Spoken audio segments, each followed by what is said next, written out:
Baik Bu, minggu lalu Ibu menjelaskan tentang pengetahuan ekologi, terus ada pengetahuan lingkungan. Pengetahuan itu adalah sebuah fakta informasi yang diketahui oleh manusia dan juga disadari oleh seseorang dari pembelajaran pengalaman yang sudah diketahui.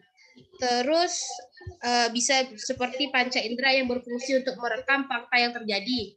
Terus lingkungan itu adalah sesuatu yang ada di sekitar kita yang terdiri dari makhluk hidup dan tidak berinteraksi satu sama lain, dia itu mempengaruhi kehidupan. Terus Bentar, tidak mempengaruhi, tidak berinteraksi satu sama lain, gimana? Bentar Bu, sesuatu yang ada di sekitar kita yang terdiri dari makhluk hidup dan tidak hidup, maksudnya Bu, salah Bu. Makhluk hidup dan tidak hidup yang berinteraksi satu sama lain, seperti itu Bu.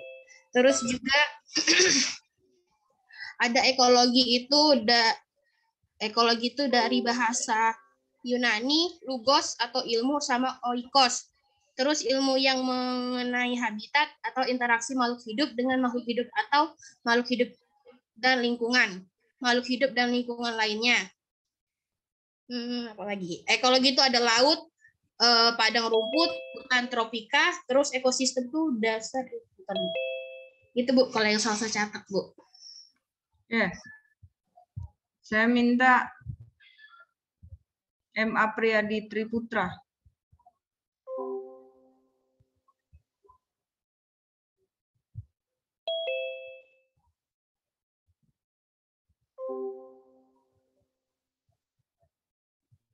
Sebentar Bu, laptopnya lagi crash.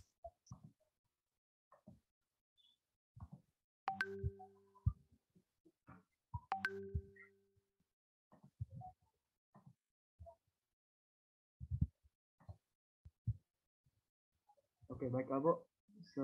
Kurang lebih dari apa yang saya tahu, kemarin Ibu menjelaskan tentang pengertian ekologi dan ekosistem Bu. Nah, terus juga pengertian ekologi itu dijelaskan oleh beberapa ahli, yaitu Rosso, Darmo, dan juga Krauts. Lalu ada ekologi, Ibu menjelaskan tentang sejarahnya dan juga definisi pembagiannya. Yang mana ekologi itu dikenal dengan ilmu lingkungan hidup dan biologi lingkungan.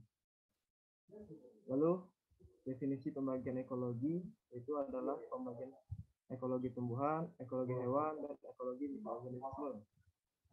Dan juga di ekosistem, Ibu menjelaskan tentang ciri ekosistem. Kurang lebih itu saya mencoba. Itu aja. Ya.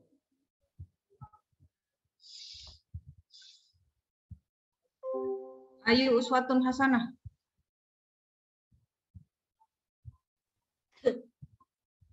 Baik Bu, di sini saya akan mereview materi yang kemarin itu sempat menjelaskan pengertian pengetahuan.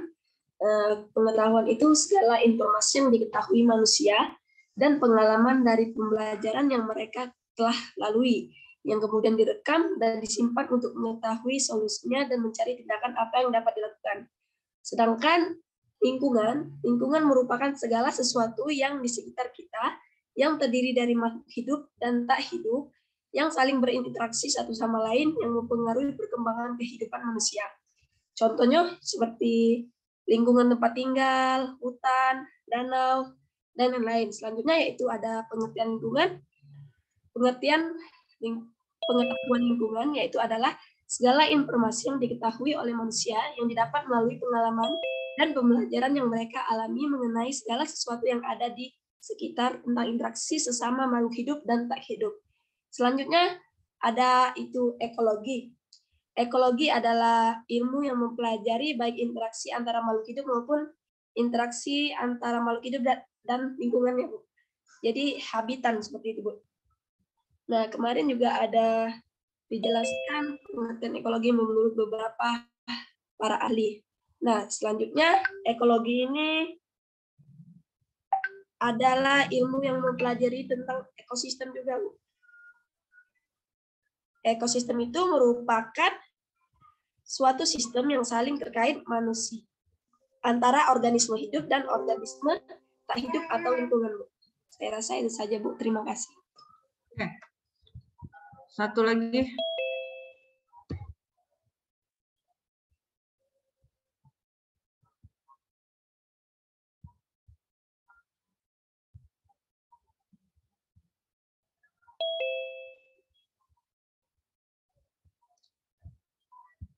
Rama Ashari Sukma.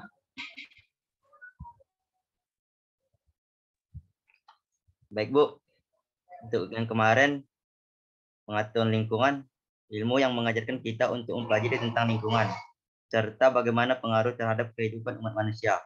Untuk lingkungan, itu adalah segala sesuatu informasi yang ada di sekitar kita, antara makhluk hidup dan tak hidup. Untuk pengertian ekologi, ekologi berasal dari kata Yunani, ekos. Ekologi adalah dasar pokok ilmu lingkungan. Untuk definisi dan pembagian, ekologi adalah ilmu mempelajari tentang ekosistem. Ekologi, yang ilmu yang mempelajari hubungan timbal baik antara organisme dengan sesama dan benda-benda mati di sekitar lingkungan.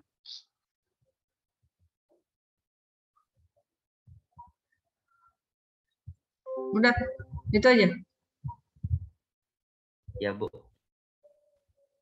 Oke, dari sini ke depan saya minta dibuat ada kartu, ya. Kartu dalam bentuk file PDF, ya. Nanti formatnya saya fotokan di Habil, semuanya harus punya. Begitu nanti di akhir pertemuan, apabila ada yang menjawab, kirimkan ke saya format kartu itu dalam bentuk PDF. Nanti saya tanda tangan, akan saya tandai di setiap pertemuan. Pertemuan terakhir pada saat saya perekapan nilai, saya minta di print out, kemudian dikumpulkan untuk saya menjadi catatan saya untuk penambahan nilai kalian di akhir semester. Begitu juga nanti untuk di KWU. KWU berarti dari pertemuan dengan saya sampai terakhir. Nanti Habil tolong ingatkan saya bentuk kartunya, formatnya seperti apa. Ya, kalau seandainya dalam bentuk offline itu seperti kayak logbook, ya. Tapi karena kita kuliah, kita ada bentuk kartu dalam bentuk PDF. Nanti kalau kayak yang saya di pertemuan ini, yang bisa mengirimkan duluan kartu itu untuk saya tandai penambahan nilai nanti di akhir, ya. Salsabila Putri dan Ayu, ya. Yang lain saya anggap belum. Nah, jadi saya harap ada komunikasi. Jadi nanti kalau seandainya ada yang Bu, saya minta tolong Bu bantu nilai saya, Bu, saya IPK saya kecil segala macam, saya fair. Saya bantu nilainya dari keseharian seperti ini, ya. Jadi kalau cuma ngedem, diem, tugas juga terlambat, semesteran juga nggak tahu gimana nilainya, mau minta tolong, saya nggak tahu gimana lagi. Oke, kita mulai.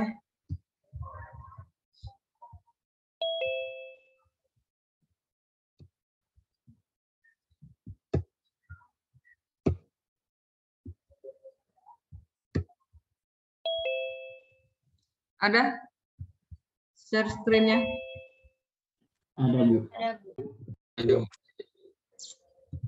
Oke, kita sekali pertemuan ini mengenai materinya sumber daya alam, lingkungan, dan pengolahannya, ya. Jadi sumber daya alam, lingkungan, dan pengolahannya. Sudah tahu sumber berarti asalnya, ya, dari alam dan lingkungan, gimana cara pengolahannya. Jadi kalau di perkuliahan itu ada nyebutnya itu ilmu lingkungan, ya. Jadi kalau di kalian dulu waktu di SD, SMP, SMA, mungkin ilmu lingkungan ini termasuklah di dalam mata pelajaran IPA, ya. Jadi di sini kita ilmu lingkungan ini mempelajari tentang sistematisnya mengenai lingkungan hidup, ya. Kira-kira interaksi antara lingkungan hidup terhadap manusia.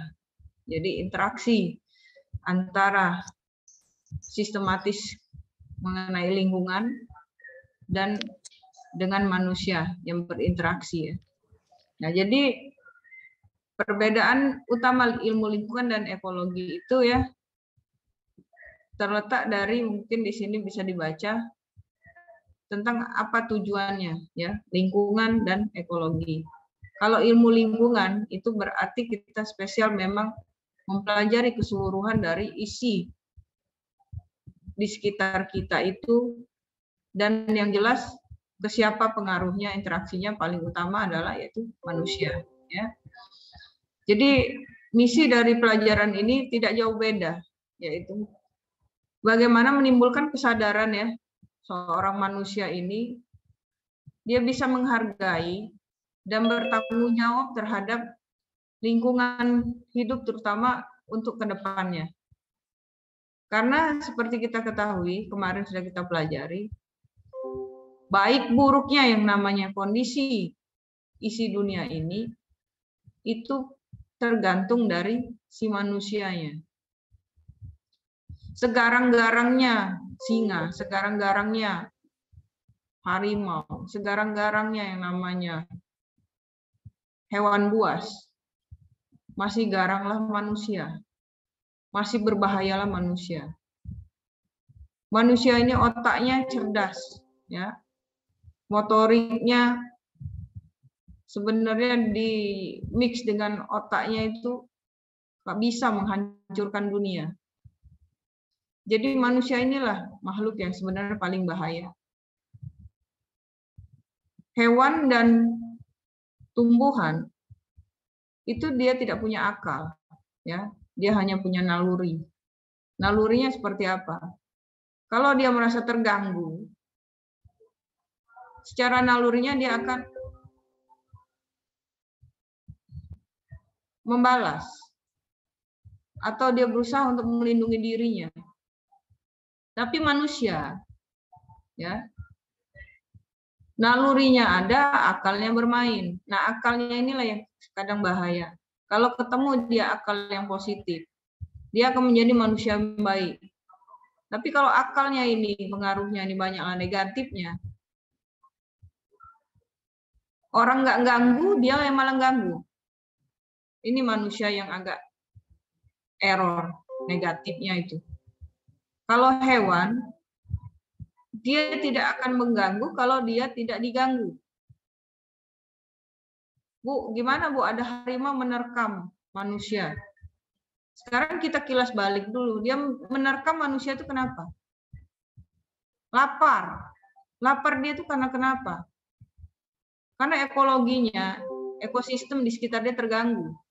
Siapa yang ganggu? Yang nggak lain manusia ini. Ya. Ganggunya dalam bentuk apa? Yang hutan tadinya memang harus untuk hutan yang dilindungi, ditebangi, ya, ditebangi kemudian dibuat jadi sesuatu yang kira-kira yang memang merusak habitat tumbuhan dan hewan di sekitarnya. Jadi nggak usah heran kalau seandainya ada hutan ditebangi dan diisi perumahan, tiba-tiba di kamarnya masuk ular.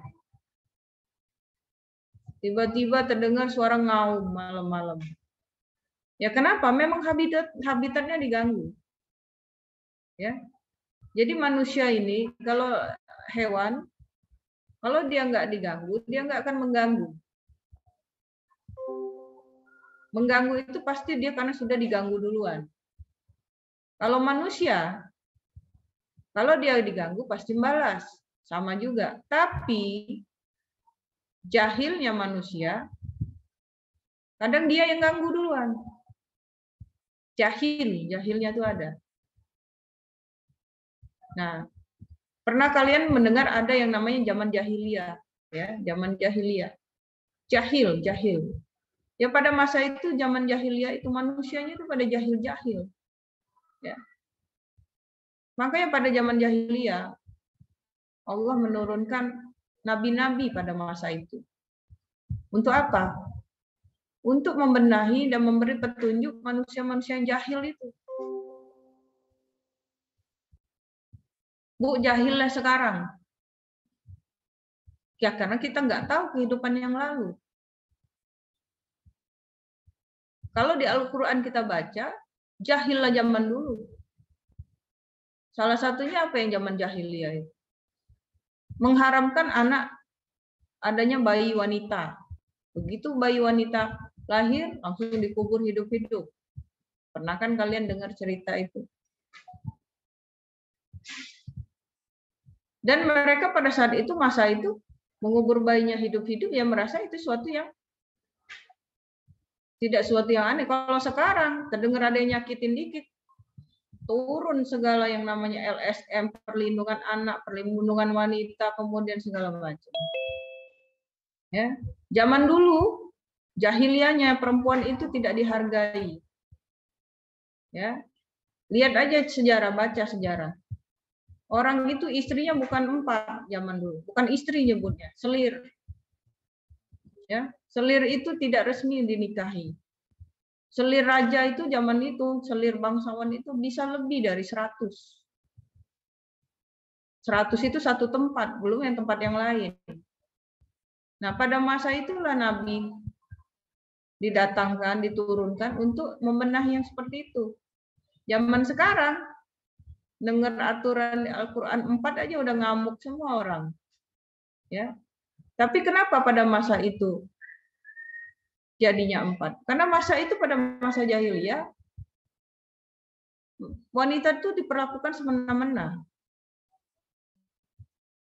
Nah, sekarang kalau mau lihat, contoh jilbab dan pakaian tertutup, itu pakaian jahiliyah. Salah.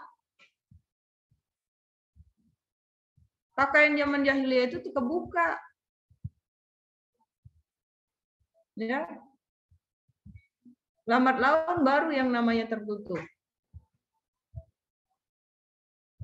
Panjang tapi transparan. Jadi kita sekarang gimana? Ya kembali ke zaman jahiliyah pakaiannya. Pakaian kurang bahan. Nah, jadi ada hal-hal yang harus kita sadari sebagai manusia. Misi dari untuk kita tentang pelajaran pengetahuan lingkungan ini menimbulkan kesadaran manusia untuk bisa menghargai dan bertanggung jawab ya terhadap lingkungan. Dan ini harus diberikan kepada kalian di awal-awal di perkuliahan ini. Untuk apa? Karena kalian nanti adalah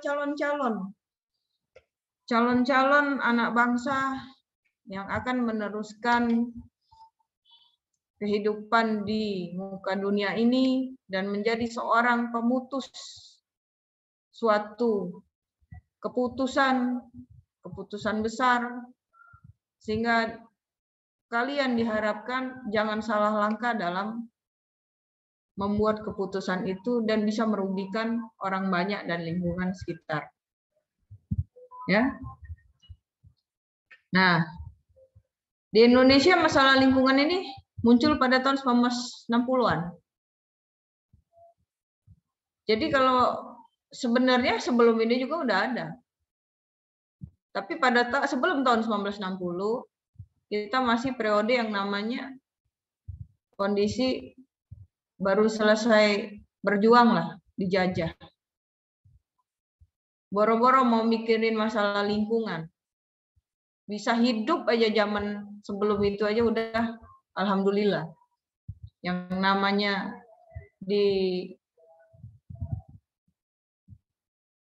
dibantai ya, yang namanya disiksa oleh kaum penjajah pada masa itu, bisa makan enak aja terima kasih pada zaman itu.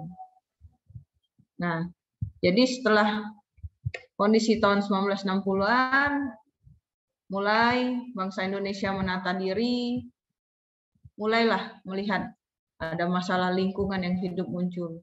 Kenapa? Pada masa itu sudah mulai kita Indonesia merdeka dan kita sudah mulai menata diri, menata kehidupan, ya. Dan pada saat itu mulai dilihat, oh baik ada masalah lingkungan seperti ini, ya. Kemudian ini ada klasifikasi sumber daya alam dan lingkungannya.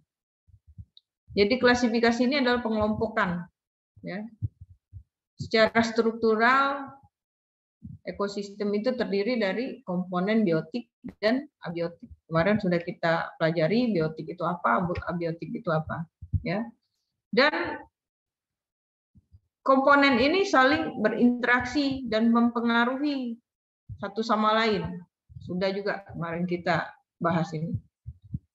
Kemudian di sini ada fungsi ekosistem, ya. fungsinya apa, di sini bisa dibaca. Kemudian bisa diamati pada saat kapan, ya, pada saat proses produksi, dekomposisi, pada saat rantai dan jaringan makanan, ya. Ini bisa dibahas di sini.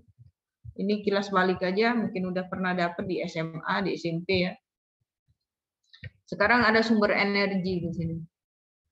Nah, kalau kita bicara sumber energi, sering kalian mendengar sudah akhir-akhir ini ada berbicara tentang energi alternatif, energi alternatif. Energi alternatif itu kalau seandainya kita untuk sumber untuk sistem pembangkitan kita di listrik, bisa apa yang dipakai? Ada energi alternatif. Nah, sekarang energi alternatif itu sumber energinya tuh ada dua, ya. Ada yang bisa diperbarui, ada yang tidak bisa diperbarui. Yang diperbarui orang suka nyebutnya renewable, ya. Bahasa gaulnya itu renewable. Jadi jangan nggak tahu apa itu renewable. Renewable sumber energi yang bisa diperbarui. Kebalikannya apa? Non renewable, ya, tidak bisa diperbarui. Sekarang saya mau nanya dengan kalian, apa pengertian dari sumber energi yang terbarui dan tidak terbarui? Saya minta pengertiannya. Kalau contohnya sudah ada di slide. Kalau yang bisa diperbarui itu yang bukan fosil, ya. Yang tidak bisa diperbarui itu, yang tak bisa diperbarui adalah energi fosil. Yang bisa diperbarui itu kebalikannya. Nah, tapi saya minta pengertiannya dulu. Sumber energi renewable itu apa sih pengertiannya? Izin jawab, Bu. Menjawab, Bu. Menjawab, Bu. Izin jawab, Bu. Izin jawab, Bu. Siapa yang pertama tadi? Ihsan, Bu. Danu, Bu.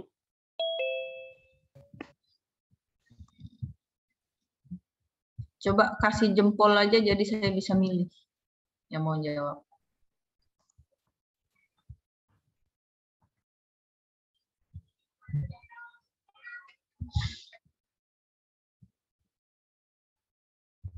Oke, Ihsan. Muhammad Ihsan. Oke, sebelumnya perkenalkan, nama saya Muhammad Ihsan dari kelas A Indralaya. Jadi menurut saya sumber energi terbarukan itu merupakan sumber energi yang dapat diperbaharui sehingga dapat sustain ataupun bertahan hingga jangka waktu yang lebih panjang. Namun sumber energi yang tak terbarui atau non renewable energy itu merupakan sumber energi yang tidak dapat diperbarui sehingga jumlah energinya itu lambat laun akan berkurang dan tidak dapat diperbarui sehingga akan terjadi kelangkaan. Terima kasih, Bu. Oke. Helini Ramadhani. Baik, Bu. Terima kasih. Sebelumnya, perkenalkan nama saya Helini Ramadhani dengan ujung NIM 113. Saya dari kelas A Palembang, kelas A Palembang. Baiklah, di sini saya akan menjawab di mana ialah sumber energi yang dapat diperbarui. Ialah sumber energi yang bisa didaur ulang. Seperti jumlahnya tuh jumlahnya banyak dan tidak bisa habis-habis. Itu namanya sumber energi yang dapat diperbarui. Sedangkan sumber energi yang tidak dapat diperbarui atau tidak diperbarukan itu ialah sumber daya alam yang bisa habis atau persediaannya tidak bisa didaur ulang kembali, Bu. Seperti itu. Terima kasih. Oke.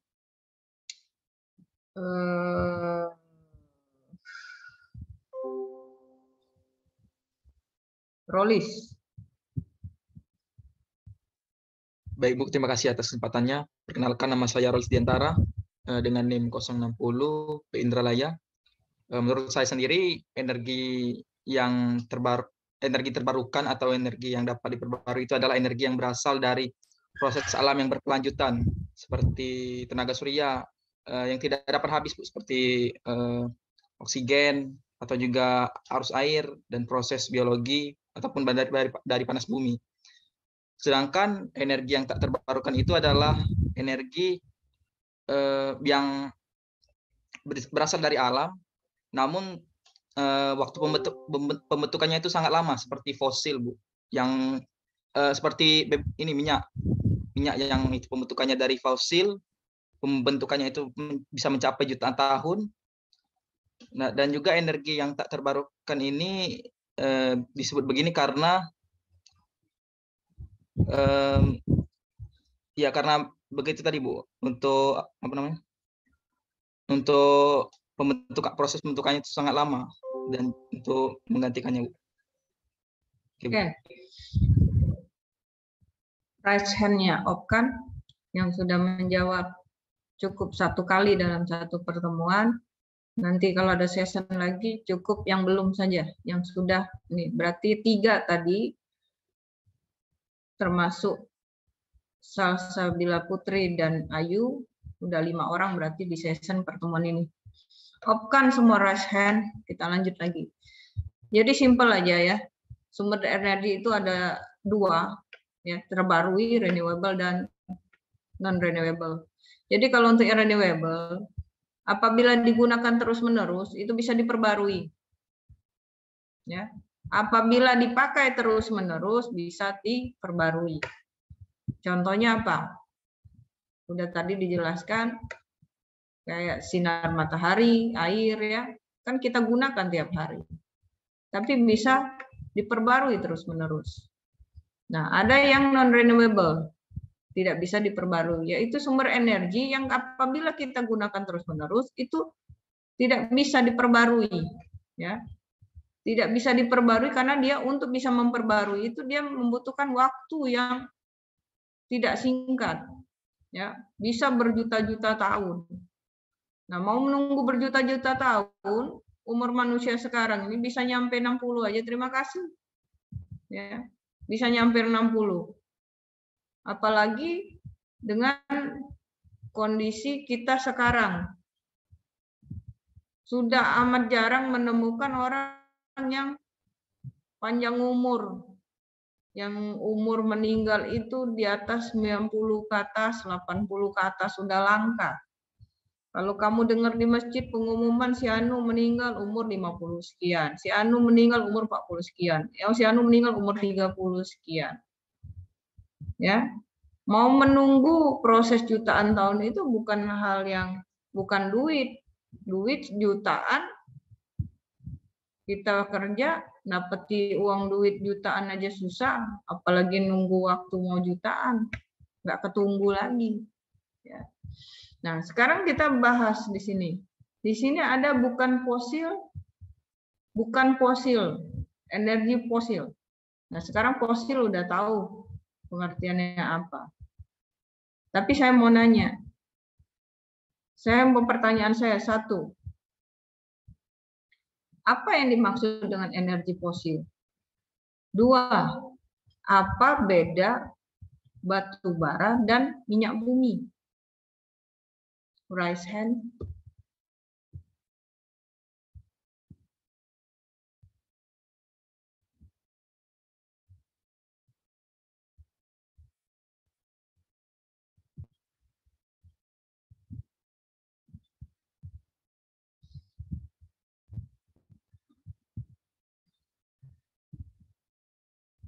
M. Reynaldo. Baik, terima kasih atas kesempatannya, Bu. Perkenalkan, saya M. Reynaldo Prawira dari kelas A Palembang dengan airname 099. Saya akan menjawab pertanyaan yang Ibu berikan tadi, Bu. Yang pertama, apa itu energi fosil? Menurut saya, energi fosil adalah energi yang kita dapat dari fosil makhluk hidup yang telah mati berjuta-juta tahun yang lalu, yang bentuknya dapat berupa batuan sedimen maupun cairan kental yang biasa kita sebut dengan minyak bumi. Dan perbedaan dari minyak bumi dan batu bara itu adalah bentuknya, Bu, dan cara pembentukannya. Batu bara itu merupakan batuan sedimen yang bisa terbakar yang terbentuk dari sisa-sisa organik dari makhluk hidup yang telah mati, Bu. Sedangkan minyak bumi adalah cairan kental yang bisa kita manfaatkan sebagai bahan bakar, Bu, yang berasal juga dari sisa-sisa organik makhluk hidup yang telah yang telah mati, Bu. Mungkin itu dari pendapat dari Ibu. Terima kasih. Oke. Alfirina Azahra Ningrum. Terima kasih Bu sebelumnya atas kesempatannya. Perkenalkan saya Alfirina Azahra Ningrum dengan NIM 073 dari kelas A Indralaya. Jadi untuk energi fosil itu adalah energi yang bersumber dari pembakaran bahan bakar fosil seperti misalnya minyak dan gas bumi serta batu bara. Terus bahan bakar fosil ini dihasilkan melalui proses pengurangan sisa makhluk hidup, Bu, secara alami dalam jangka waktu yang lama dan sangat panjang. Terus pertanyaan kedua yaitu apa perbedaan dari batu bara dan minyak bumi? Kalau batu bara itu merupakan sejenis batuan sedimen yang bisa terbakar yang terbentuk dari endapan organik, di mana terbentuk dari sisa dari fosil tumbuhan. Nah, kalau minyak bumi itu merupakan sebuah zat cair yang kental dan berwarna hijau dan coklat serta mudah terbakar. Terima kasih.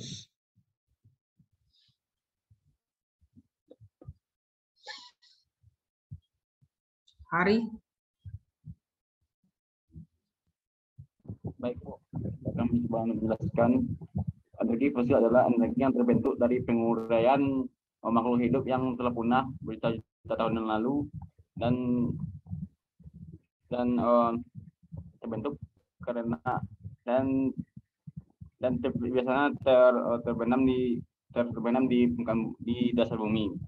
Selanjutnya perbedaan batu bara dan bumi.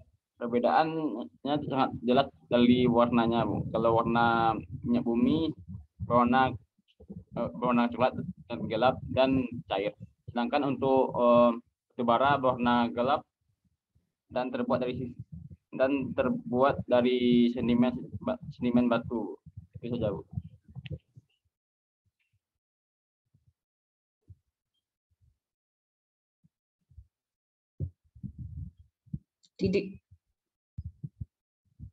Didi Krisnadi. Ya, Bu.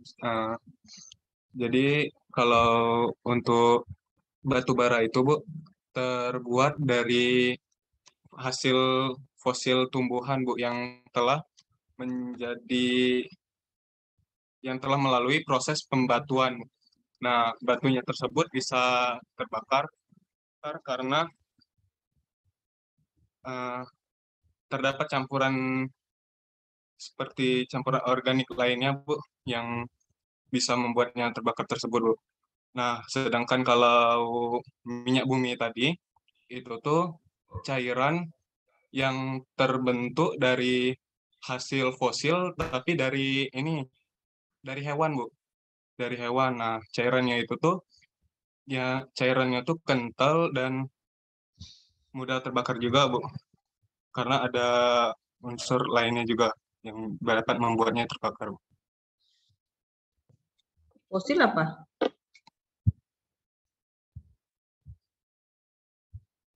Fosil apa? Apa, Bu? Fosil apa, Di? Fosil itu seperti kalau hewan itu kan tulang-tulangnya itu, Bu, hewan yang udah meninggal, tulang-tulangnya itu yang tertumpuk di dalam tanah, Bu. Jadi kalau untuk tumbuhan juga seperti itu, Bu. Yang udah selama jutaan tahun berlalu, Bu. Oke. Tadi 3 orang. Saya hargain. Entah benar, entah enggak, nanti kita bahas. Ya. Raise hand up. Kita lanjut. 3, 6, 7, 8 di pertemuan ini. Jadi fosil itu adalah sisa-sisa ya dari kehidupan. Kehidupan itu pastinya nyebut kehidupan yang masa lalu, ya. Sisa-sisa dari kehidupan masa lalu yang terawetkan di dalam lapisan kulit bumi, di dalam lapisan bumi. Jadi sisa-sisa dari kehidupan masa lalu yang terawetkan di dalam lapisan bumi. Ya, itu adalah fosil. Jadi energi fosil itu apa? Energi yang didapat dari sisa-sisa dari kehidupan masa lalu yang dulu dan terawetkan di dalam bumi. Sekarang ada batu bara, ada minyak bumi. Apa bedanya? Fosil batu bara dan fosil dari minyak bumi. Batu bara itu pembusukan dari tumbuh-tumbuhan yang berjuta-juta tahun lamanya. Sedangkan yang namanya minyak bumi kebalikannya. Pembusukan dari hewan-hewan ya, atau makhluk hidup yang berjuta-juta tahun lamanya. Sekarang kita bahas. Bu, kok bisa Bu ya batu bara itu dari tumbuh-tumbuhan, dari pohon-pohon? Kalau gitu Bu, di belakang tuh aku baru nebang batang belembeng. Nah, aku benem ke bayi Bu. Nah, aku benem ke bayi, kalau bayi jadi batu bara. Tapi ingat, dia terbentuknya berjuta-juta tahun lamanya. Dan perlu kamu ketahui, pelajari sejarah sebelumnya, bumi ini dulu tuh satu, nah. Ya. Nggak ada yang namanya Pulau Jawa, Pulau Sumatera, benua Asia, Eropa, itu nggak ada. Bumi itu dulu satu. Yang namanya Nabi Adam diturunkan ke bumi itu, belum ada yang namanya nyebutnya ini Pulau Jawa, ini nama Lampung, ini Jakarta, ini Amerika, ini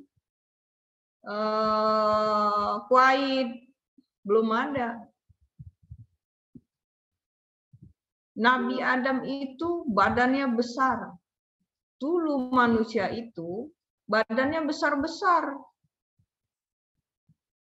Barulah pada masa yang namanya nabi-nabi sudah yang terakhir, itu barulah yang namanya badan-badannya itu seperti yang ada sekarang. Kenapa? Salah satunya Allah itu Maha Kuasa. Kalau seandainya badannya masih kayak dulu, bayangin aja kalau seandainya tinggi Nabi Adam itu berapa hasta tuh? Sama kayak tinggi di Bank Mandiri yang ada di Kapten Arifai itu. Kira-kira lebih kurang berapa puluh meter lah itu. Sekali melangkah dia tuh bisa kayak dari sini melangkah ke satu langkahnya tuh. Kalau dari sini kalau melangkah ke Pelaju, kalau dari Bukit ke Pelaju kali, sekali melangkah kali. Nggak tahu itu langkah besar apa langkah kecilnya. Ketemu yang namanya Sungai Musi, kalau uji kita sekarang ini kali got kecil kali. Mau mencari Siti Hawa.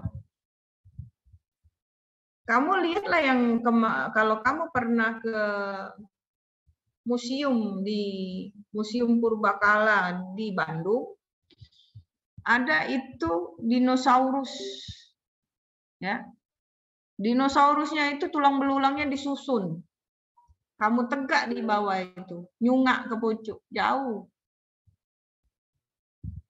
Pada masa itu kali mungkin yang namanya dinosaurus yang kamu jinguk itu, barangkali pada saat ukuran Nabi Adam itu adalah marmutnya sekarang.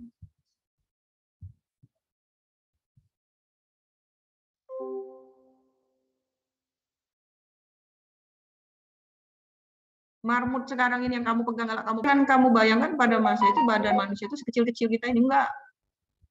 Kalau seandainya manusianya aja sebesar itu tingginya, gimana batang pohon? Kalau kamu pernah belajar sejarah, Meletusnya Gunung Krakatau itu baru kita di Indonesia ya. Meletusnya Gunung Krakatau itu sudah bisa memecah beberapa pulau. Ya, mecah jadi beberapa pulau kecil. Akibat apa? Letusan Gunung Krakatau. Kalau kamu buka sejarah lagi, Muhammad Al-Fijaki, nabi apa dulu yang buat kapal? Nabi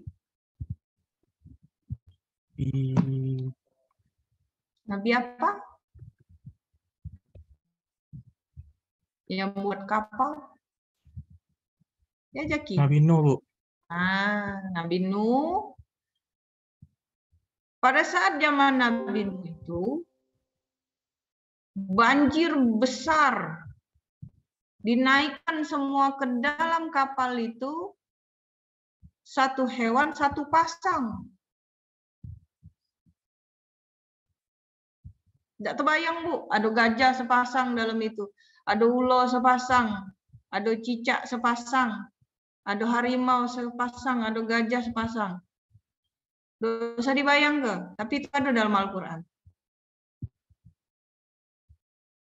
Ya, habis manusia pada masa itu. Yang selamat yang mana? Yang naik kapal itu aja. Bu, itu yang banjir itu, Bu, yang banjir yang waktu zaman Nabi Nuh itu cuma yang daerah Arab kali, Bu. Itu otak kita sekarang mikir itu Arab. Ya. Pecahnya itu jadi ada, sudah pecah jadi ada benua Eropa, benua Asia segala macam, itu ada prosesnya semua itu. Kalau kamu buka-buka lagi sejarah, geografi. Ada letusan gunung ini, ada banjir ini, apa ini semuanya akhirnya memecah-mecah jadi sekarang yang kita dapati adalah bentuk pulau-pulau seperti ini. Lah asal manusia aja cuma 2 kok. Siapa? Nabi Adam dan Siti Hawa. Itulah asal mulanya cuma 2. Jangan bayangin kayak kita kecil sekarang. Putus sama cewek. Yerolis putus sama cewek. Kau nak nyari jalan kaki. Baru sampai Merak, baik. Kalau bingung mana jalan kaki di situ. Tapi pada zaman itu ya, yang namanya kita lihat lautan apa segala macam ya, Nabi Adam mungkin cuma melangkah-langkah aja. Kayak ngelewatin, kalau kita nih ngelewati selokan kecil, lewat got kecil ya. Mereka turunnya kemana? Nabi Adam di mana? Siti Hawa di mana? Ketemunya di mana? Belajar kan itu. Itu maha kuasanya Allah. Nah, kita balik lagi ke masalah batu bara dan minyak bumi.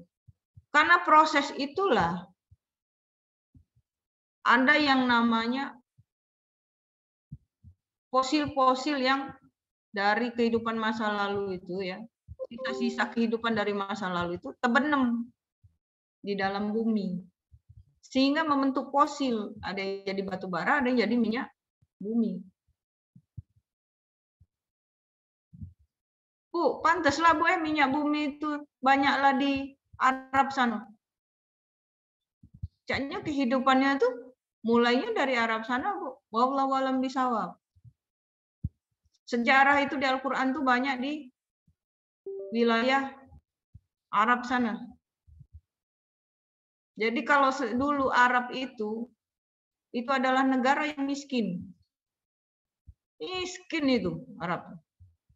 Kok bisa jadi kaya? Setelah ditemukannya ladang minyak. Itu mereka jadi kaya raya, jadi jutawan. Karena ladang minyak itu. Dan Indonesia ini salah satunya yang negara yang kaya semuanya. Batu bara ada, minyak bumi ada, yang namanya perikanan, kelautan, perkebunan, pertanian tuh kaya semua. Tapi lihat Tidak semua negara yang kaya seperti Indonesia, semua hasil punya. Kayak Belanda. Apa dia perkebunannya bagus? Pertaniannya juga menghasilkan yang bagus, lahannya. Kalau dia pertanian sama perkebunannya bagus, dia nggak perlu jajah Indonesia 350 tahun. Ngedem aja dia di situ, ngolah punya dia. Dia tahan menjajah Indonesia karena dia tidak punya yang namanya hasil bumi itu. Yang mau mendapati kopi, cengkeh itu pada zaman dahulu itu sama kayak nilainya emas. Saking mahalnya cengkeh pada masa itu. Indonesia itu penghasil cengkeh yang luar biasa. Akhirnya dijuluki apa kita sama negara asing Belanda penjajah kita? Saking suburnya Indonesia, dilempar ke Batang lagi ngasil ke makanan. Apa maksudnya itu? Batang kecil itu ubi maksudnya itu. Tahu enggak nanam ubi? Nanam ubi itu bukan ada pucak bibit buah. Batangnya tuh nanti tak berapa, cocok ke di tanah. Dia lama-lama besar, dia punya akar, akarnya itu yang jadi makanan, ubi. Ada ubi nak dipopok-popok. Mana ada? Cocok ke beri tanah. Diem ke?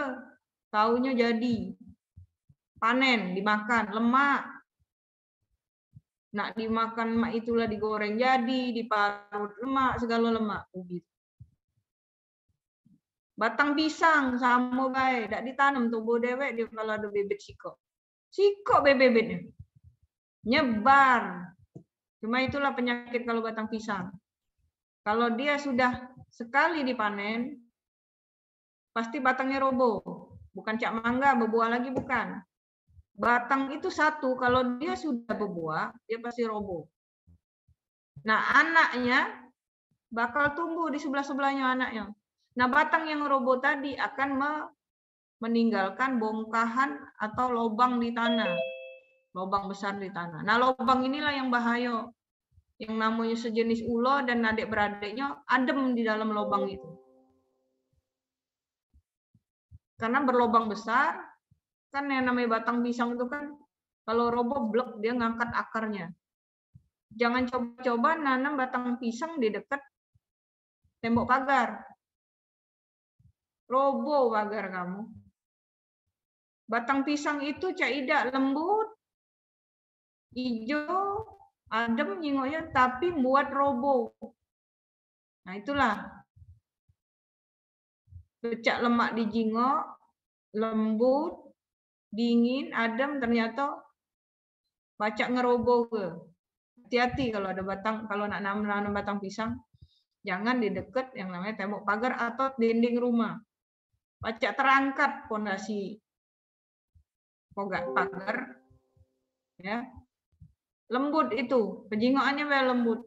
Mbak pisau cetus lemaknya ngelempar ke yang apalagi menak latihan pisau itu cetus ya, ke batangnya. Nah, lembut-lembut itu hati-hati. Terangkat pondasi pagar.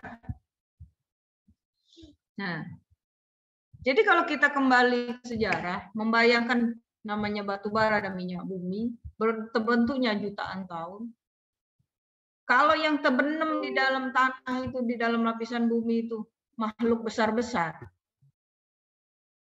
ya wajarlah kalau dalam satu bidang tanah bisa menghasilkan sumber ladang minyak yang besar pula. Kalau manusia zaman itu aja tingginya misalnya 50 meter. Tinggi satu manusia 50 meter. Ada 10 manusia terbenam di situ. Dibiar ke berjutaan tahun lumayan. Ngapa Bu ngasil ke minyak Bu badan hewan sama makhluk hidup ini? Kamu pernah bakar sate enggak? Buat sate. Begitulah dipotong, ditusuk-tusuk, dibakar, keluar kan minyaknya. Goreng ayam, apalagi kulitnya itu, panas ke teflon, taruh kulit ayam, panasi, keluar minyaknya. Nggak usah dikasih minyak, kulit ayam itu dicebur ke teflon, keluar minyak. Berarti apa? Tubuh kita ini mengandung lemak. Ya. Makanya kalau manusia itu begitu meninggal harus segera dikuburkan. Kalau enggak dia bengkak. Bengkak akhirnya meletus. Sampai kalau ada yang ketahuan misalnya mati di dalam kamar, enggak ketahuannya lah seminggu. Ngembang badannya, busuk, meletup-letup. Ya. Nah, sekarang kita mau mendapatkan sumber energi batu bara dan minyak bumi ini bukan suatu hal yang kita bayangkan bisa kayak minyak kelapa sawit. Buah kelapa sawit diproses, ya, akhirnya bisa menghasilkan minyak. Nggak kayak gitu. Jadi proses untuk bisa mendapatkan itu lama dan mustahil untuk kita bisa membuatnya sendiri. Puncak Kuning itu udah banyak tuh manusia terkubur. Tidak jadi dia batu bara, tidak jadi minyak bumi. Jadi prosesnya tidak yang semudah yang kita pikirkan. Akhirnya kenapa sumber energi itu menjadi jenis sumber energi yang non renewable? Apabila kita pakai terus-menerus, akhirnya habis, nggak bisa diperbarui lagi. Itulah yang namanya sumber energi tidak bisa diperbarui atau non renewable. Sekarang ya renewable, bukan fosil ya, kebalikannya. Kita pakai terus-menerus, nggak bisa habis. Iya kok udah habis-habis, iya udah habis-habis, tapi dengan catatan. Apa, Bu? Belum kiamat itu, Bay. Ya, kiamat habis lah kalau. Belum kiamat kenapa? Yang ngatur semua sumber energi renewable itu siapa? Allah. Yang mendatangkan matahari terbit pagi, tenggelam di menjelang sore, timbul lagi pagi, terbenam lagi sore, terus gitu. Kita bisa membuatnya? Enggak. Dari mana kita bisa buat yang kayak gitu? Ya. Jadi tua-tua ini jangan tinggal sholat. Matahari itu lebih besar dari bumi. Dia nyinari bumi ini jauh. Aman di deket kenyo. Nah, enggak tahulah gitu. Kalau kamu pengen rasanya mak mano ini, kalau lacak hebat nian, ngelawan nian ndak galak ibadah, hidupi kompor gas, puter sampai yang paling maksimal. Ya. Taruh ke tangan kamu, tapak tangan kamu tuh di pucuk api itu. Berapa lama lah tahan? Ya, kalau baru deket dikit lah tidak tahan. Ngerebus banyu bay lagi, ngerebus pempek bay. Sepanci pas dibuka lagi jauh, uapnya panas. Ya. Nah, jadi kalau seandainya semuanya itu sudah selesai, kiamat ya sudah selesai juga urusan kita. Kalau kata-kata terakhir itu kiamat sudah tidak dikati lagi bahasan. Tutup pertemuan kita hari ini. Nggak ada lagi bahasan. Jadi intinya apa? Renewable ini ya memang bisa diperbarui terus-menerus. Kalau mau ada judulnya, kalau diizinkan Allah ya. Kalau ada diizinkan Allah benar ujungnya. Tapi secara teori bisa diperbarui terus-menerus. Nah, sekarang orang sudah mulai mencoba untuk membuat energi alternatif kayak listrik, ya, kemudian energi panas lainnya, menggunakan energi yang bisa diperbarui. Contoh kayak misalnya untuk bahan bakar, dicoba kemarin penelitian pakai minyak jarak, ya. Minyak jarak itu dari biji jarak pohon, nanamnya mudah, terus tidak aleman batangnya, tidak keruan nak hujan, musim panas, pokoknya hidup. Tahan banting itu tanaman. Biji jarak itulah yang diolah, dan kemarin sempat diteliti. Kalau saya kemarin meneliti untuk jadi alternatif pengganti minyak terapu.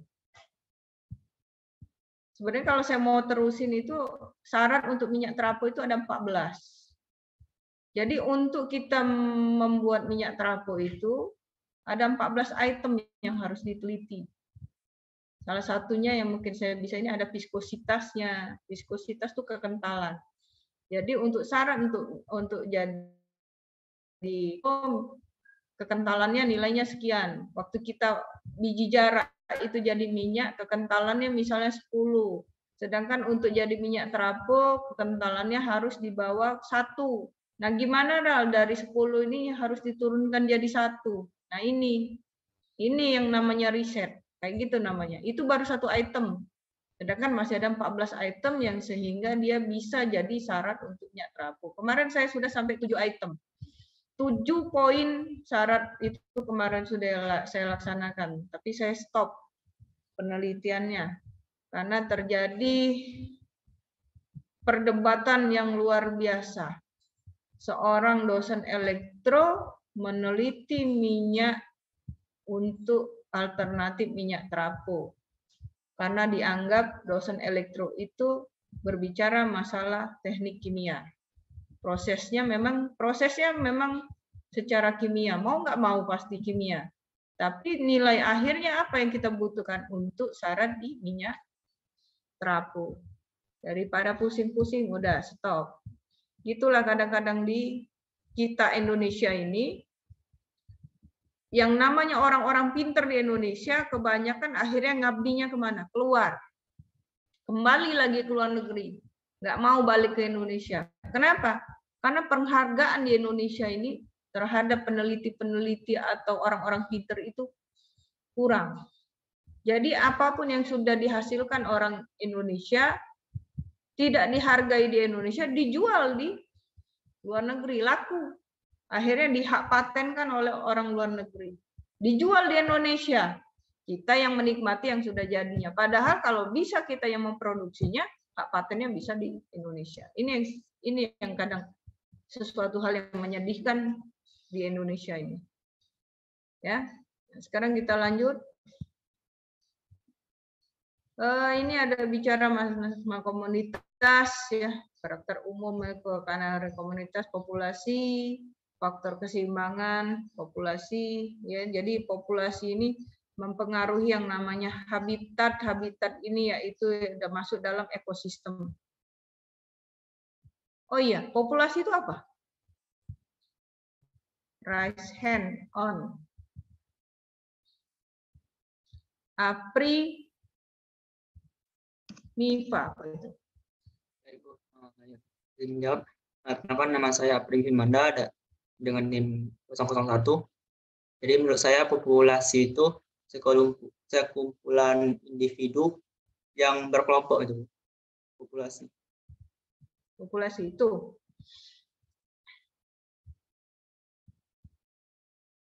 Siapa ini?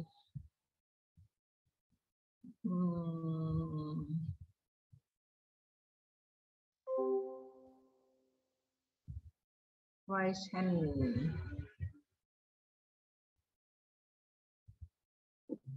Akbar. Izin menjawab, Bu. Perkenalkan, nama saya Akbar. Menurut saya populasi adalah sekumpulan dari banyak individu yang memiliki karakteristik yang sama, Bu. Populasi kumpulan dari banyak individu yang memiliki karakteristik yang sama, Bu. Oke.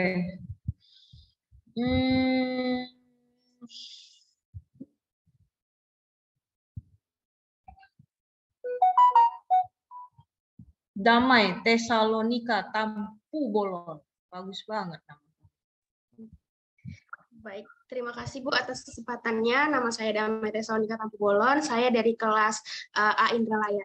Jadi di sini pengertian populasi itu adalah sekumpulan individu yang sejenis, yang bertempat tinggal dan juga berkembang biak pada suatu tempat tertentu.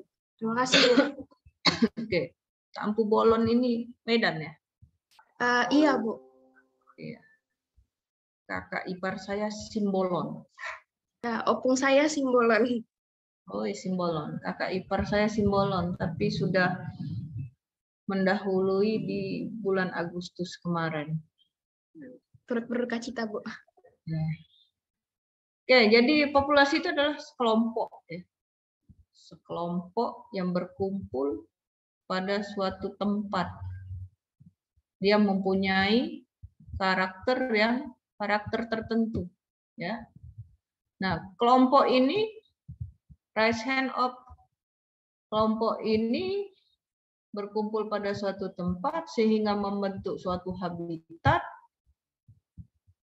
yang kira-kira ini mempengaruhi yang namanya ekosistem. Ya, ini komunitas. Pengaruh nggak Bu komunitas? Pengaruh lah untuk kalau di dalam suatu lingkungan. Ya. Nah, sekarang lingkungan hidup buatan. Boleh dibaca di sini ya. Lingkungan hidup buatan. Lingkungan hidup buatan ini maksudnya tuh sekarang ini sudah ada kelompok-kelompok yang membuat lingkungan tertentu. Sekarang didesain rumah-rumah itu ya, bukan kayak dulu. Bangun rumah sebelahan, malah sekarang ada dibuat benar kayak lingkungan itu seperti kota kecil. Ya itulah yang nyebutnya kalau zaman sekarang ini komplek. Perumahan-perumahan elit. Dipagar lahan itu sekeliling, dipagar keliling lahan itu isinya rumah-rumah elit. Di dalam lingkungan itu ada rumah, lah ada klinik, lah ada sekolah, lah ada pasar, lah ada apa segala macam tempat olahraga, bla bla bla, lengkap dalam satu kawasan itu. Jadi dia membuat lingkungan hidup sendiri, lingkungan hidup buatan di situ. Itu sudah banyak tuh sekarang. Kalau dulu kan enggak, bangun sebelah-sebelahan udah. Sekarang ini memang dibuat benar lingkungan hidup buatan. Nah, kadang-kadang yang jadi masalah lingkungan hidup buatan ini ada satu kawasan di pagar tinggi, di dalamnya rumah elit segala lengkap. Di balik pagar ini ialah perumahan, pemukiman, perkampungan biasa. Nah, yang ini tadi lingkungan buatan tadi ini menimbun lahan, ditinggikan dari lingkungan di sekitar tembok tadi. Lebih tinggi dari lingkungan di belakangnya itu, yang di belakang pagar-pagar itu. Dampaknya apa? Pokoknya buang air, buang limbah, pokoknya langsung keluar. Gimana lah nasib yang di balik tembok pagar ini tadi? Kelebu, bahasa Palembang. Ya, banjir. Makanya kalau seandainya nanti ada yang kalian yang jadi pengembang, ya punya dana untuk bisa membuat komplek-komplek elit seperti itu, pikirkan pembuangannya. Jangan hanya sebatas keluar dari tembok pagar, air limbah itu selesai, nggak masuk ke dalam komplek udah selesai. Pikirin kalau seandainya pada saat hari hujan dan buang air semuanya bersamaan isi komplek itu, kira-kira membahayakan nggak orang-orang yang bermukim di balik tembok pagar itu? Kalau membahayakan, diskusikan dulu dengan pemukiman di luar itu. Buatkan jalur pembuangan sampai benar-benar ketemu tempat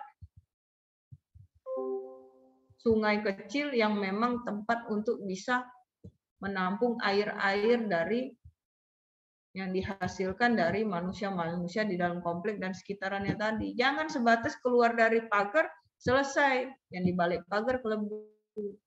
Sehingga apa? Pengaruh juga dia di lingkungan mereka.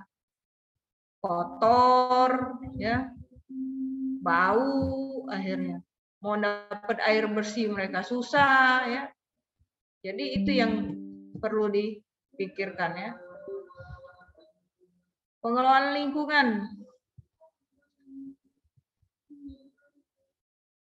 keterkaitan antar jenis kehidupan, efisiensi, industri, pengelolaan lingkungan, industri hulu, hilir, dan kecil, ya. Kalau bicara kita masalah pengelolaan lingkungan, faktor yang diperhatikan dalam pengelolaan lingkungan hidup untuk dapat menilai fungsi suatu lingkungan yaitu mempunyai keanekaragaman jenis yang tinggi, keterkaitan baik antara jenis kehidupan melalui efisiensi dan efektivitas.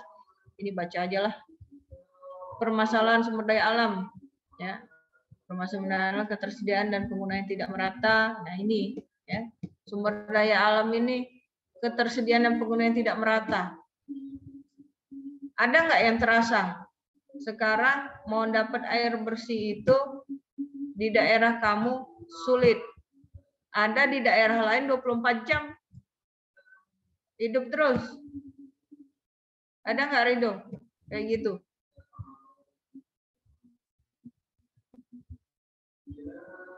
Ya, Rido.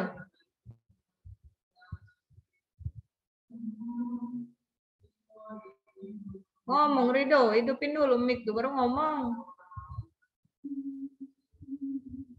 Maaf Bu, ada 2 Rido Bu. Rido Permana.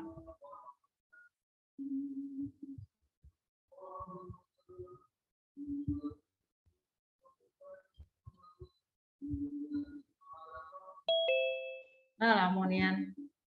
Aulia Al-Hafiz. Di rumah kamu hidup 24 jam enggak air? Iya, Bu. Iya. Ya, Air soalnya pump. ini, Bu. Kalau pump enggak, Bu. Soalnya pakai banyu sumur juga, Bu. Jadi kalau pumpnya lagi nggak hidup, ada banyu sumur, Bu. Nah, berarti kan air pumpnya nggak hidup 24 jam. Ada yang di daerah tertentu hidup airnya itu dari jam 11 malam sampai jam sekian. Ada yang hidup dari jam 1 sampai jam 3. Ada yang hidup dari misalnya jam pagi, jam 8 sampai jam 12. Ada di suatu wilayah yang hidup 24 jam.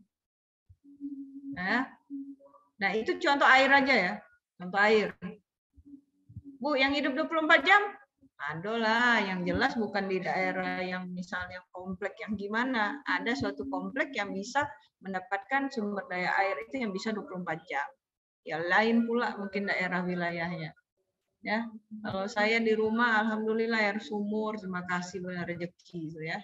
Yang bisa menikmati pakai air sumur bersih itu rezeki luar biasa dari Allah ya. Salah satu rezeki besar yang dikasih Allah, seperti kayak dikasih oksigen lah. Nah, kalau yang nggak ada air sumur, tanyalah dengan mereka.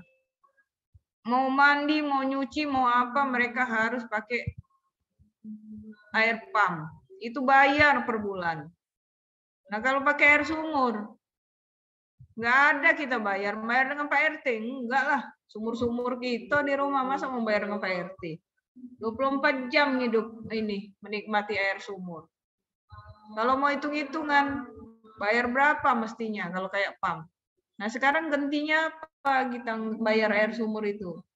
Gantinya dengan Allah, kita bayarnya dengan Allah dalam bentuk apa? Ya ibadah salah satunya. Ibadahnya apa? Ya ibadah sholat 5 waktu, sedekah, ya. Itu salah satu ganti dari kita bayar pump tiap bulan itu. Kalau ketemu rumah yang ada sumurnya bagus, bersih, dan itu andalannya, luar biasa, rezeki besar, ya.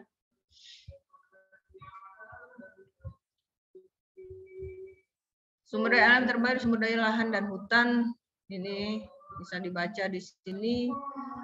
Tidak terbaru bisa dibaca di sini. Sumber daya mineral bahan tambang sudah kita jelaskan tadi. Strategi pengolahannya menggunakan misalnya daur ulang, ya. Daur ulang, nah ini yang lagi trennya, mendaur ulang. Strategi pengolahannya. Saya tertarik dengan bahasa pengolahan ini, mendaur ulang ini. Jadi banyak sekarang segala sesuatu yang tidak bisa diolah lagi, tidak boleh bisa didaur ulang. Kenapa kita tidak bisa membuang sampah plastik sembarangan? Plastik kantong aso hitam itu, kalau tertanam di dalam tanah, cobalah, tidak mudah hancur. Ini yang jadi masalah sekarang. Kenapa dibatasi kita untuk menggunakan yang namanya kantong-kantong yang sulit untuk didaur ulang. Tapi yang jadi masalah, mau beli kantong plastik yang mudah didaur ulang mahal. Karena orang prosesnya itu biaya operasionalnya masih mahal untuk memproduksi kantong yang bisa didaur ulang. Ujung-ujungnya apa orang? Masih nak pakai kantong aso yang biasa itulah.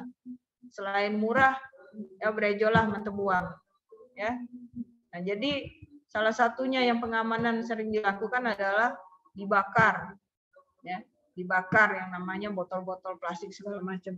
Tapi ada produsen-produsen tertentu yang bisa membeli ulang botol-botolnya. Kalau di luar negeri itu udah ada mesin. Jadi botol-botol itu bisa dijual ulang. Misalnya botol mineral kita, kumpulin. Jadi nanti kita datang ke mesin itu seperti kayak jadi tukang pemulung. Bawa karung-karung. Nah, satu botol itu dimasuk ke dalam mesin, 1 botol, 2 botol itu dihargai. Dihargai jadi berapa jadi nilai uang. Ternyata 2 karung itu sudah dimasukin ke dalam mesin itu, ternyata bisa mendapatkan uang misalnya 10.000. Nah, 10.000 itu bukan keluar duit di situ. Jadi keluar dalam bentuk voucher. Voucher inilah yang bisa dibelanjakan lagi untuk beli produk yang punya mesin botol tadi. Ya berarti harus dalam satu produk, misalnya produk judulnya Rahmawati. Rahmawati ini company, perusahaan, dia mengelola botol mineral, mineral air, kemudian minuman soda dan lain-lain. Nah, saya buat mesin itu. Jadi kamu yang membeli produk saya tadi nggak buang, kamu simpen. Begitu udah terkumpul banyak, kamu ke mesin saya. Kamu masukin kaleng-kaleng, botol, segala macam. Berarti ada sensor ya yang baca di mesin itu. Begitu udah masuk semua, ditotalin. Dihargai misalnya 10.000 rupiah, keluar dalam bentuk slip ATM, kayak ATM gitu kertas, tapi dia bentuknya voucher, vouchernya masih 10.000. Nah, 10.000 itu kamu bisa belanja produk perusahaan Rahmawati tadi. Jadi beli ulang lagi botol minumnya. Bukan berarti dapat 10.000 itu bisa beli gula, bisa beli minyak, enggak. Beli produk itu lagi. Itu udah ada di luar negeri. Sayang di Indonesia belum. Semoga nanti ke depan ada. Jadi yang kayak kamu ini misal lagi jalan, yang apalagi yang ngekos kan, ada kawan sudah minum dibuang ke nyingok mah itu sejor ya, kumpuli. Ya. Ibu nih nyinggung yang ngekos. Ya memang kayak gitulah, saya juga pernah ngekos. Berhemat, nyari duit tambahan. Kalau ketemu anak kos yang berpikir, nyanda galak nyaro ke wong tua, aman yang ngekos tapi tidak peduli, udah tinggal nelpon WA minta duit. Tidak peduli wong tua saro dari mana dapetin. Tapi kalau seandainya ketemu yang bertanggung jawab, yang berpikiran dewasa, anak kos, biasanya dia usaha, nyari usaha tambahan. Apa dia cobanya? Apa jadi guru privat? Apa dia ngojek karena punya motor ya? Ngojek untuk kawan dari kampus ke kosan lumayan. Kalau numpang ada doh. Ngojek, kau ngojek berapa? 10.000, 5.000 we. Ya payo dari kosan di Indralaya di dekat mana kampus yang arah luar ke dalam 5.000. Lejur 5.000 tadi isi ke bensin. Ya. Kayak gitu. Kalau dibilang pelit kan kau nilai ya aku masih mahasiswa lain mana aku lah berduit lah ngasih ke duit lah begawe kau yang kunjuk 5.000. Aku tidak perlu lagi minta. Sekarang iya aku pelit. Oleh karena aku buntu, udah kate ngasil kecuali minta dengan orang tua terpaksa. Bagaimana aku berduit doa, bagaimana aku berduit doa aku pelit. Gitu aja kan, simple. Itulah gunanya ada KWU entrepreneur. Supaya mahasiswa sekarang tuh jadinya banyak duit. Nah, pembangunan konvensional dan permasalahan lingkungan. Ini baca aja konsep pembangunan berkelanjutan, baca aja di sini klasifikasi SDA, sumber energi ini masih banyak ya. Oke. Konsep SDA dibaca aja. Ternyata mengas juga yang ngajar walaupun sambil duduk. Kalau ngajar itu lemak sambil berdiri, kadang jalan ini. Kalau sambil duduk ini badan lah gendut, perut ini jadi agak menggap. Oke, jadi inilah yang kita pelajari di pertemuan ini mengenai sumber daya alam, lingkungan, dan pengolahannya.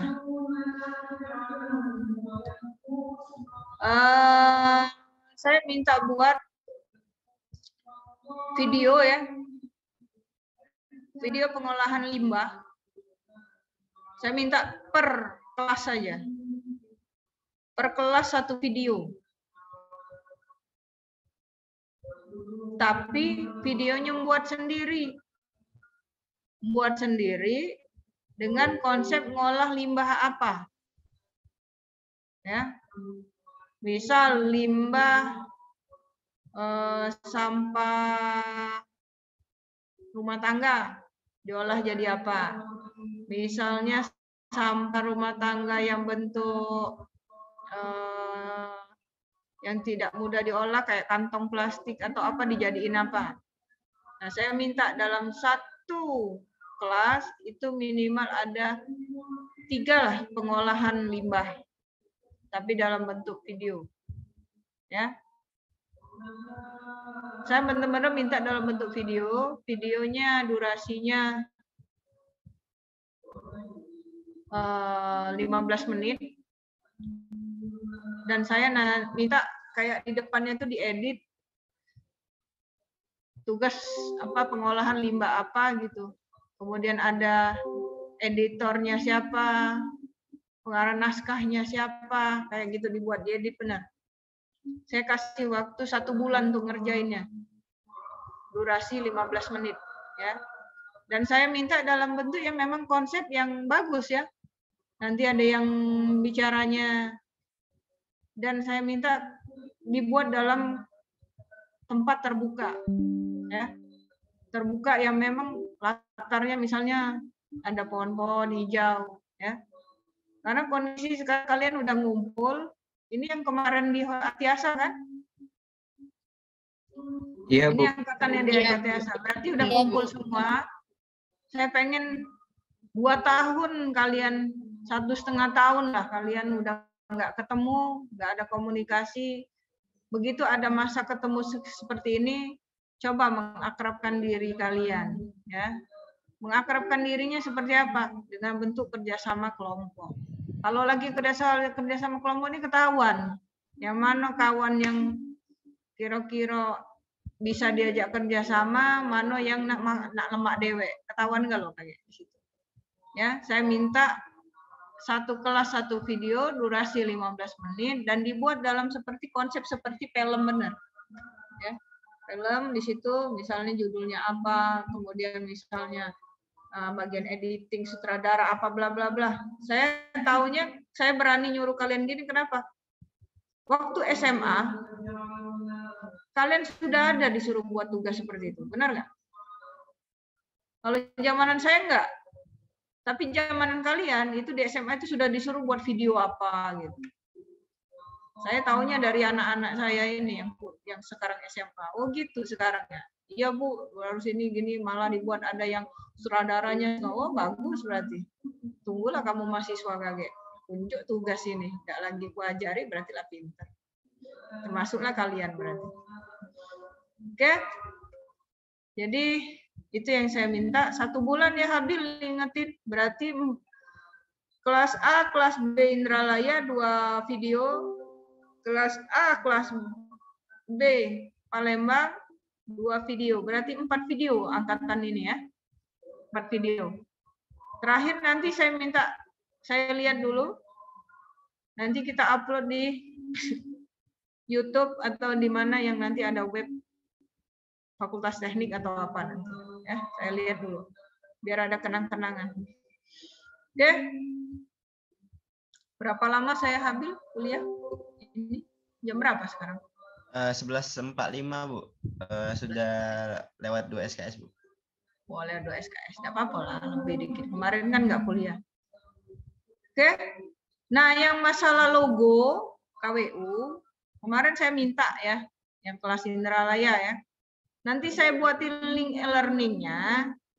Kalian kirim ke e-learning. Logo kalian masing-masing itu. Logo itu harus ciri khas dari apa visi misi dari dagangan kalian.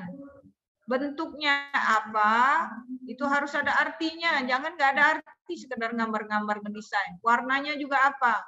Semua bentuk warna itu berhubungan dengan dari entrepreneur yang kalian lakukan. Saya buat abis ini nanti link untuk ngupload ininya, tugasnya. Dan boleh dikirim mulai besok. Karena kemarin sudah ada yang nanya, berarti logonya udah siap, udah lama. Tinggal tempatnya aja mau ngumpul ya. Nanti saya buat di e-learning-nya. Nanti dicek. Yang video ingatkan saya Habil ini tanggal 14 September, berarti 14 Oktober nanti. Ya Habil, satu video cukup satu kelas. Sudah enak, rame-rame. Masa orang 60 nggak bisa ngerjain satu video itu. Ya. Oke, itu saja. Pak Fadlan nggak ngajar, tadi izin sama saya, katanya mau ada operasi kecil, tapi sebenarnya dampaknya besar. Operasi apa? Gigi geraham, karena saya udah pernah nyicipnya. Yang dicabut memang gigi judulnya, tapi di belakang dampaknya itu begitu dicabut, bengkak biasanya, nggak bisa ngomong, nggak bisa makan, ngunyah sekian hari. Ya, operasi kecil, tapi dampaknya lumayan. Ya. Semoga Pak Fadlan lancar operasinya dan sehat. Ya. Oke, itu saja. Jangan lupa absensi. Yang tidak absensi, rekap secara sistem, saya nggak bisa nolong. Kalau nggak absen, ya sudah, wassalam. Itu saja. Ya. Assalamualaikum warahmatullahi wabarakatuh. Silakan ditutup dengan doa Gilang Permana.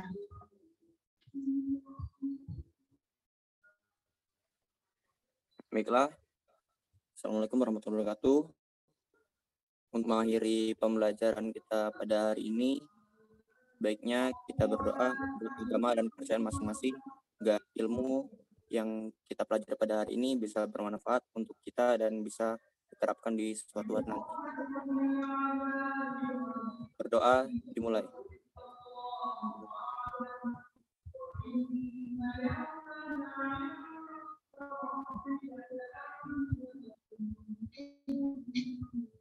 Amin ya rabbal alamin. Sekian, terima kasih. Ya, saya di Palembang, Bu, Muhammad Rabani Asari. Ini kenapa? Rabani?